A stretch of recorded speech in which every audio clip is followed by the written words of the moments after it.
Thanks for listening to the Women Emerging podcast. Every week we put up a new episode with insights into leadership, practical leadership, seen through the eyes of women leaders of all ages and all sectors from right across the world. Our aim is for women to be able to say, if that's leadership, I'm in. Don't forget to subscribe to the podcast and join Women Emerging on our website, womenemerging.org.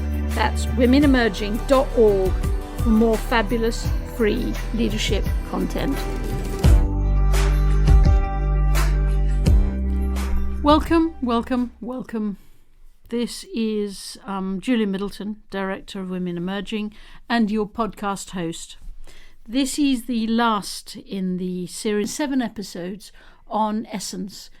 What we find as women in our essence, right at the heart of us, that is so fundamental to who we are and therefore to how we lead.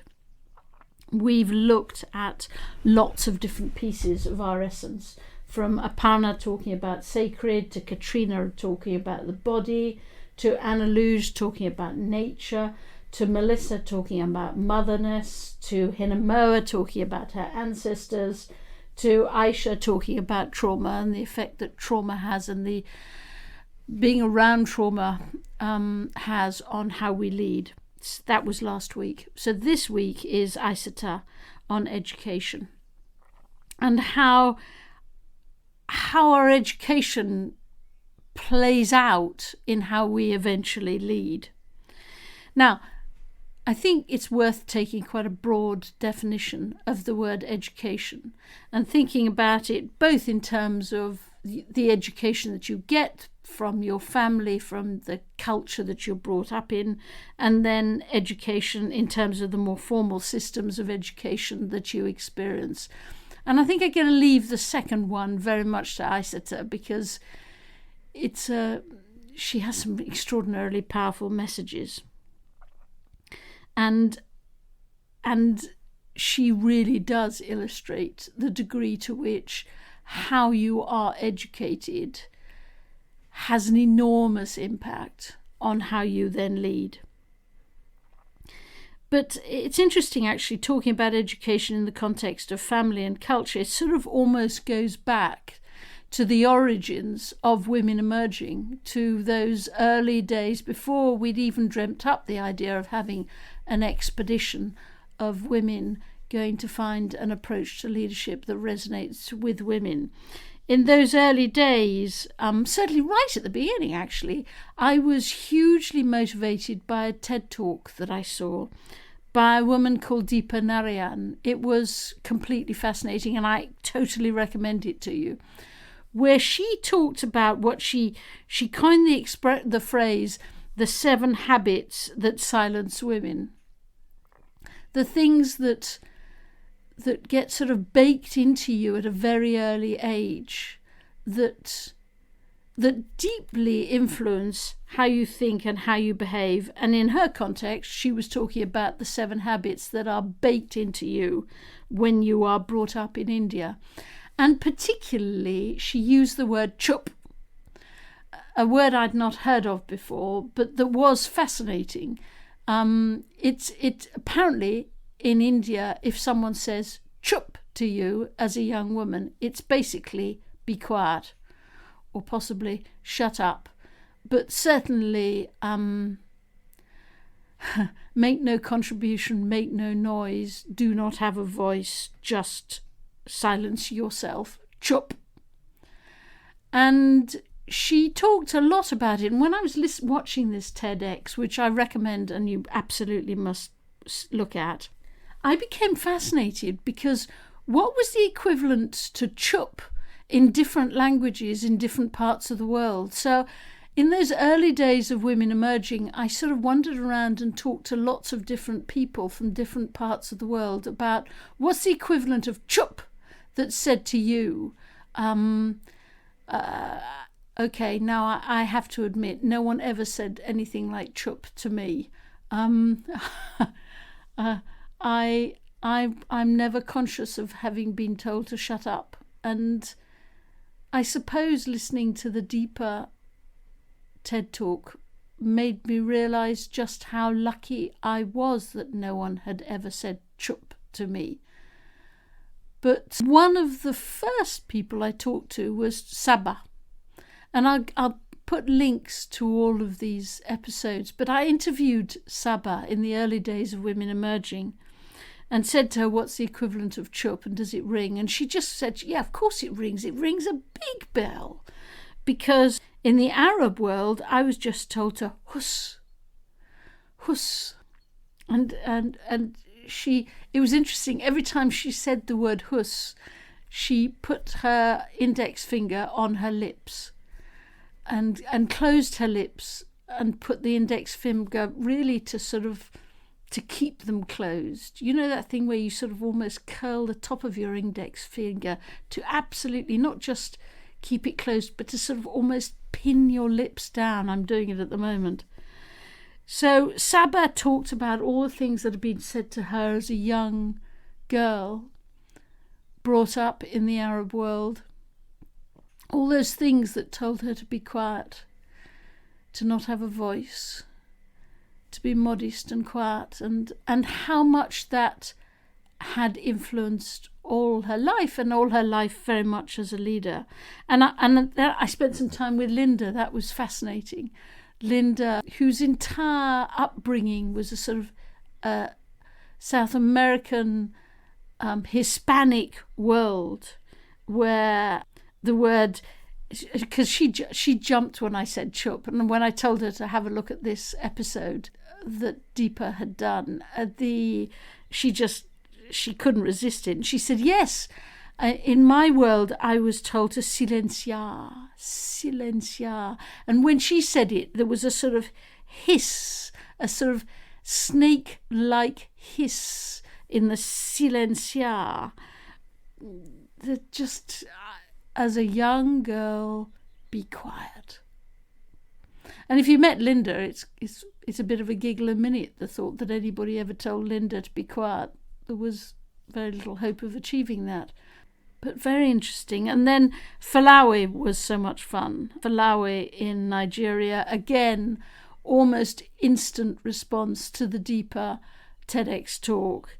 And she said that in her part of Nigeria, what you say is farabale.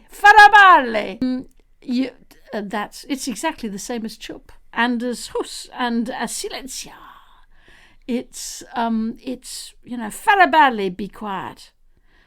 Be quiet, big time, be quiet. And it does make you think that we did many more films, and it seems that in almost all languages there is some word that's used to silence young girls, but actually to persuade young girls to eventually silence themselves. And yeah, it was fascinating. When I spoke to all these women, how does that play out in their leadership, having been brought up like that? That as leaders, they tend to ask permission an awful lot. As leaders, they tend to feel that they are not enough. They're not important enough, intelligent enough, tall enough, short enough, thin enough, clever enough. I don't know. Everything was not enough. Not enough to have a voice. And then they would talk about, my education through my family, through my culture of telling me to be quiet, made me put other people on pedestals. And the people who were noisy, I thought they were almost another breed. And the fact that they were noisy meant that they needed to be listened to, even if they were talking complete rubbish. Other women talked about, if you've spent so much of your childhood being told to be quiet, you tend to forever hesitate in that key moment when you should really have said something.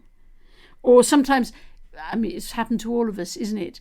That you hold back on a thought because you think maybe maybe I'm not clever enough to be at this meeting, and you hold back, or that's not a clever enough thought, and you're sort of you're playing with that idea, and then you hear somebody else say it.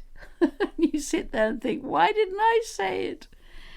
But this concept that you hold back, or indeed, this concept that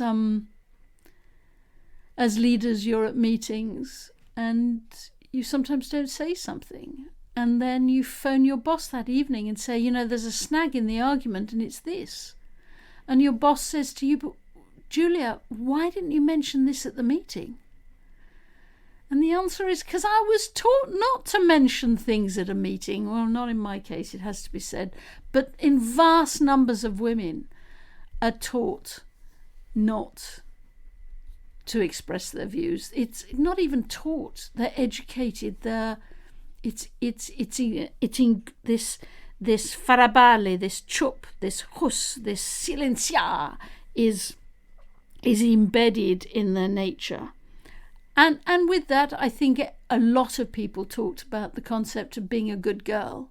A good girl is a quiet girl. And an awful lot of the women I talked to about this were saying, there was a moment that I stopped being a good girl. And that meant that I chose to have a voice and to stop silencing myself. And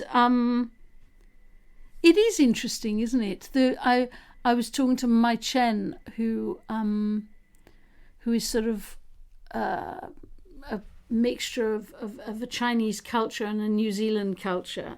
And I remember her saying to me, there was a moment in my life when I decided I will speak.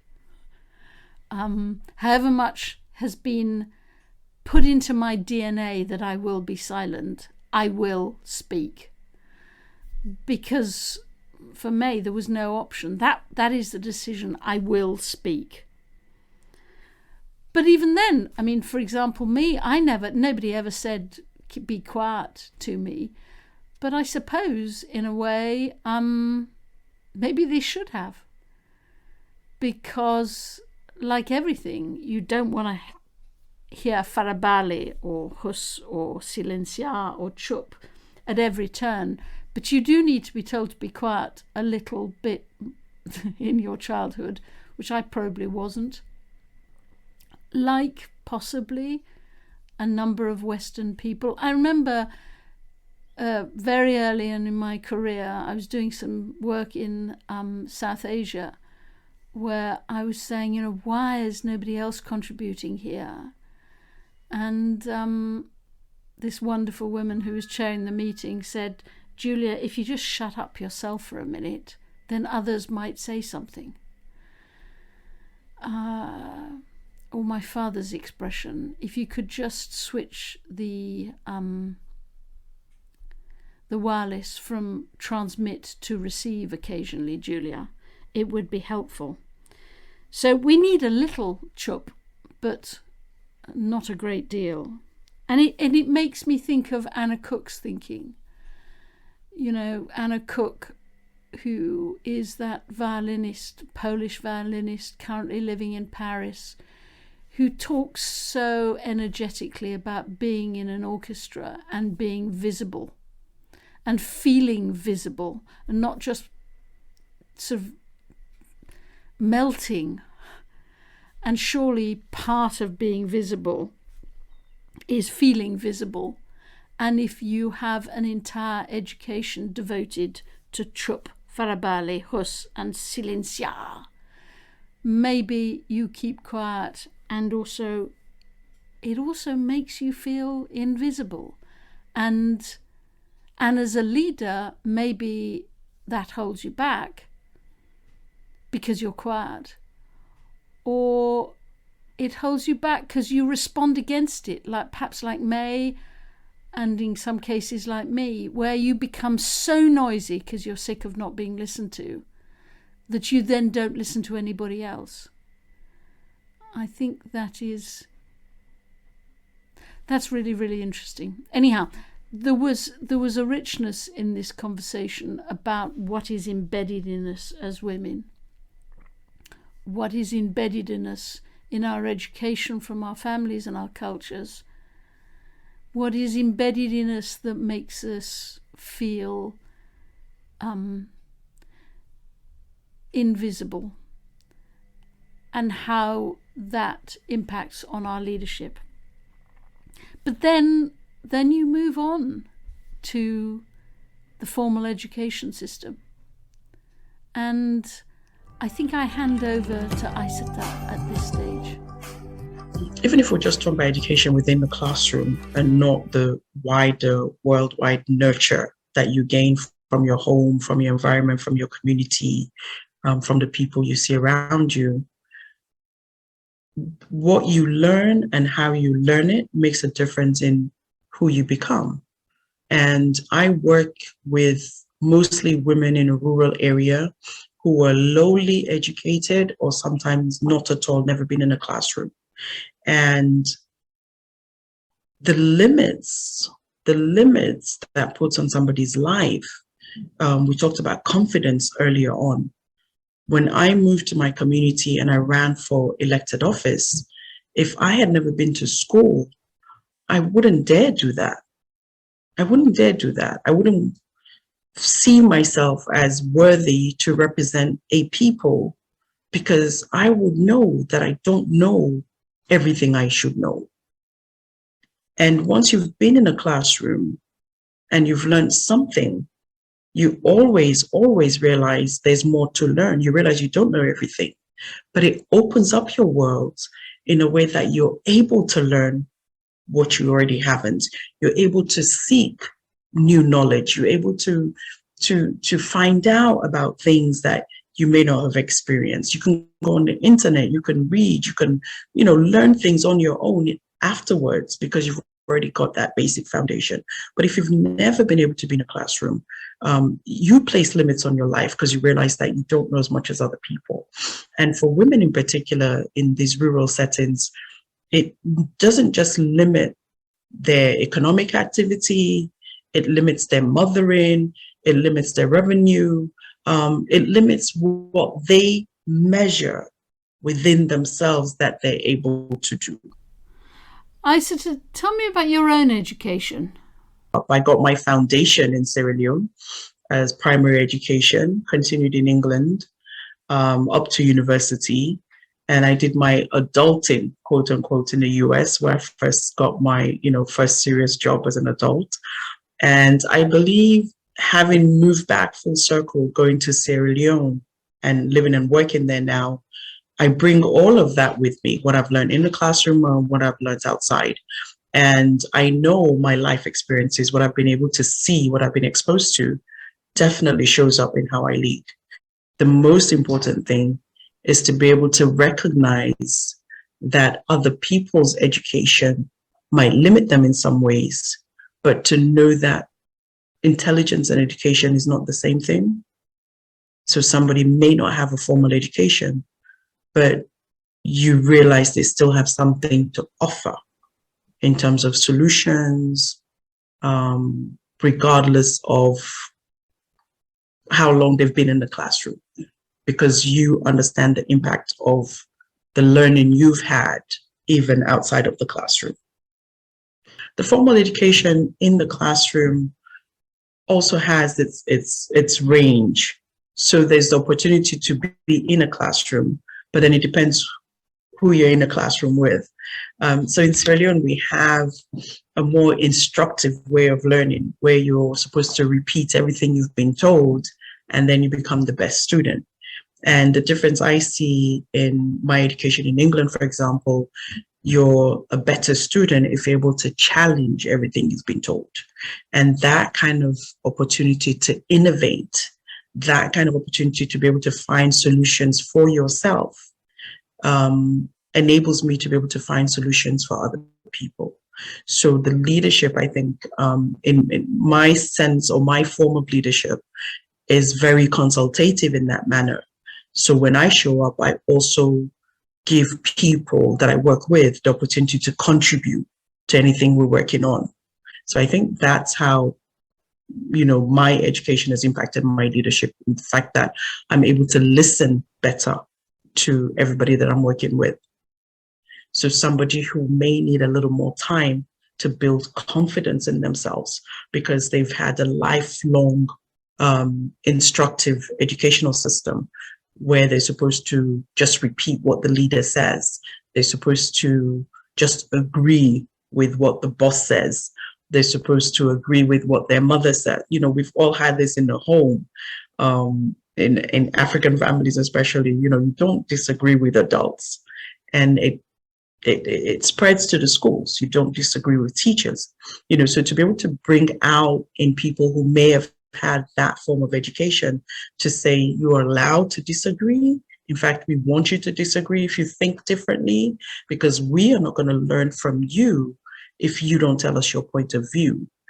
It takes a while for people who haven't been in an environment where that kind of permission has been granted, where that kind of support system exists.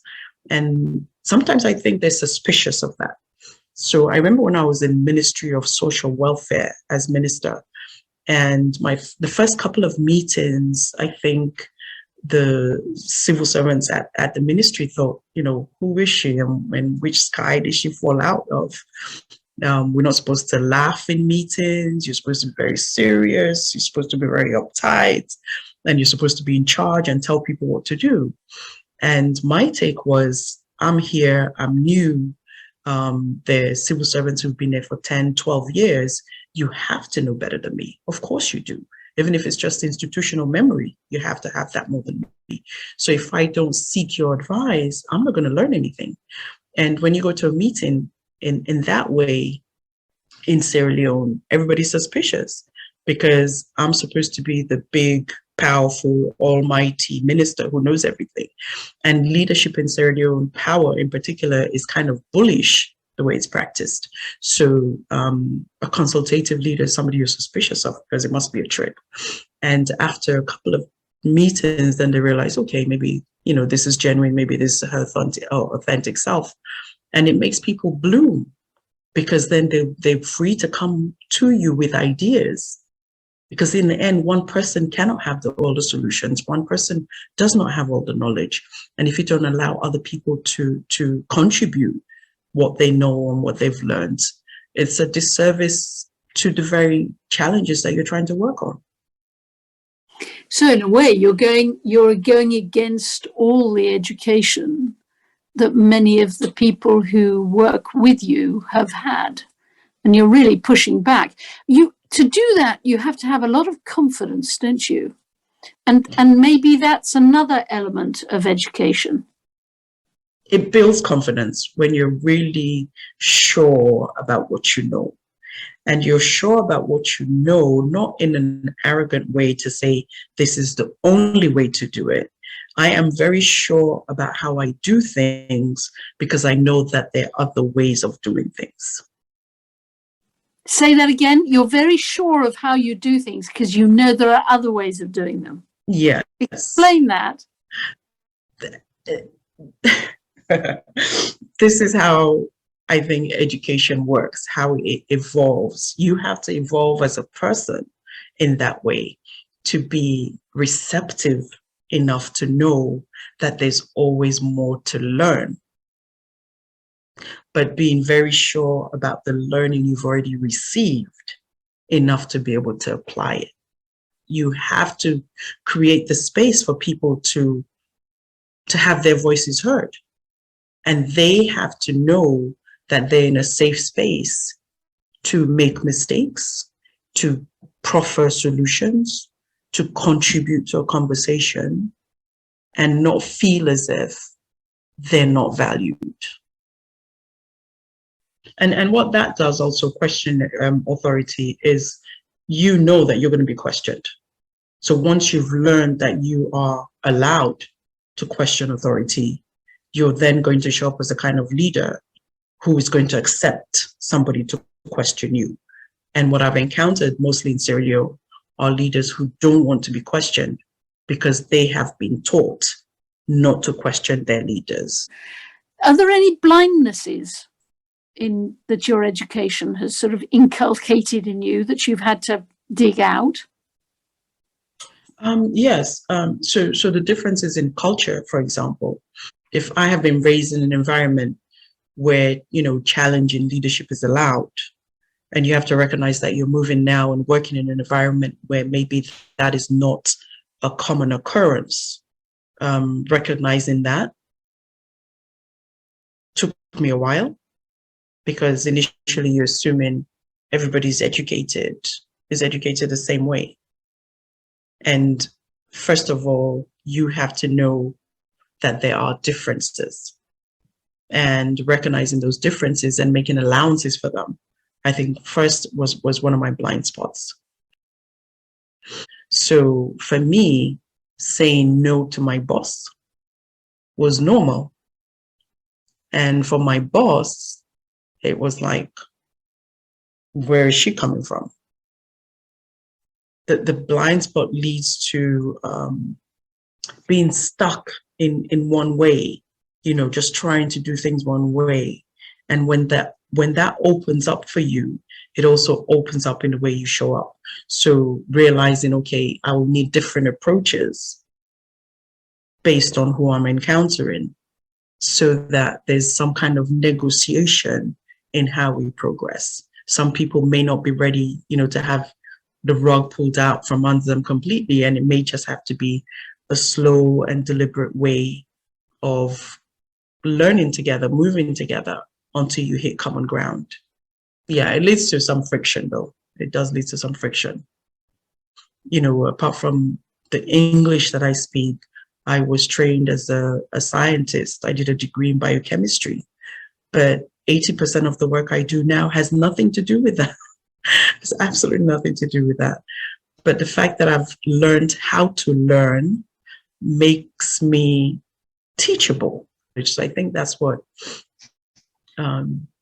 my kind of education has been able to do, because it's based on research and innovation challenging, as opposed to instructive reciting and repeating.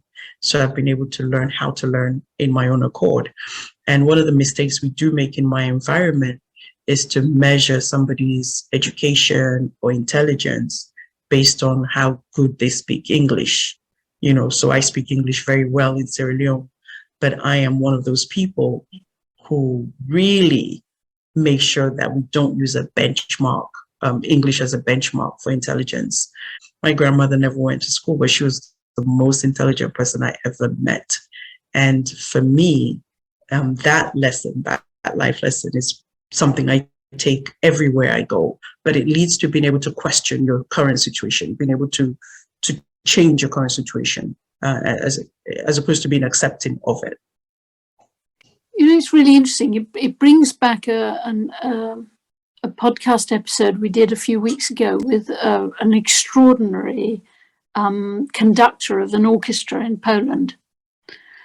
And she was saying that one of her biggest challenges is to counter what she called the feudal mentality, where people in the orchestra were playing their instrument with their hands, but not with their hearts or with their heads, because it was almost an act of rebellion against the country, the institution that they were part of, that they wouldn't give them their heart and their head. But she was saying how hard it is as a leader to try and get beyond being given just the hands. So when you say that, it makes me think, how do you make people or help people who have really had this non-challenging theme all the way through their education? How do you change what has effectively become their DNA? I mean, how do you do it, Isata? You have to listen with your heart. You first listen with your heart, and then they'll give you theirs. Is it as simple as that? Yes. If somebody has been used to all their lives not being listened to, not being heard, their voice is not valued, it's not sought. Somebody's telling you, we don't need to hear what you have to say. You just have to do what we tell you. They move on autopilot. They're going to do what you tell them, not with their heart, because they've been told to do it. Now imagine now you start to listen, they start to speak, and you really can't speak and share without sharing your heart. You can't. If I'm repeating and I'm reciting what you've told me to, I don't need to involve my heart. But if I'm asking and listening in a way that I want to hear you, you can only share you. And once you start to share yourself, your heart is involved. And I think at the heart of all the solutions we're trying to seek as leaders, we're trying to make sure that somebody's creativity is involved, somebody's innovation is involved, somebody's hands for sure, but somebody's heart must be a part of the process for us to really build comprehensive solutions to the challenges of the world. I'm conscious that in my own education, there are some good things, but there are also some things that I've had to sort of dust down and take out. My French education certainly made me quite a rebel. We were I remember age 12, taking the whole class out. Actually, that time was because the head teacher had said we could only have Christmas trees in the main entrance to the school, and we couldn't have a Christmas tree in every single classroom. So we all went on strike and refused to be educated. Your education does weave things into you. What are the things that your education weaved into you, Isata, which you've had to decide to weave out? Before I talk about what I've weaved out, I want to go back to a 12-year-old example as well. So imagine at 12 years old being able to change your school uniform. Like after that, nothing is impossible. Nothing is impossible. So I imagine if I was a 12-year-old in Sierra Leone, where you have to do as you're told and listen and don't speak and all of that. But as a 12-year-old in London, I was the class rep. And that year, everybody from Form 1, where I was, to sixth form, all of those class reps got together, had a meeting, gave instructions to the school board, and we were able to change our school uniform. And I can't weave that kind of power out of me, because I realize the power of a single person, the power of a single voice. It's really hard not to believe that anything is possible after that. Let's ask that question of somebody who's highly educated. Yeah. Mm-hmm. What's the kinds of things that you would love to sort of weave out of, in quotes, highly educated people? Arrogance that you know everything. The idea that one person can know everything. The very idea, I think, shows a lack of education. It makes for bad leadership. If you can put it bluntly, it makes for bad leadership, because everybody who's been in a lifelong classroom knows that there's always more to learn, and you can learn from people that you are intending to teach. But if you're sitting on a high horse from a position of I know more than you, it limits you. It does. Isata, the word weave is very powerful, isn't it? The concept that education weaves things into you that you need to understand and calibrate. Weaving that arrogance of I know more than you, to quote you, makes for bad leadership. Couldn't agree more. But I also think that concept of weaving in a power within you, and I think you said you can't weave that power out of me. Once I had changed the school uniform, you could not weave that power out of me. In my case, it wasn't a school uniform. And it wasn't a British school or a Sierra Leonean school. It was a French school. And I remember leading a walkout over a very minor issue at school and being successful. And I think that same sense of nothing is impossible if you can change the structures of your school as a young person. If you can be heard at school, then surely you can be heard anywhere. If you can be visible at school, surely you can be visible everywhere.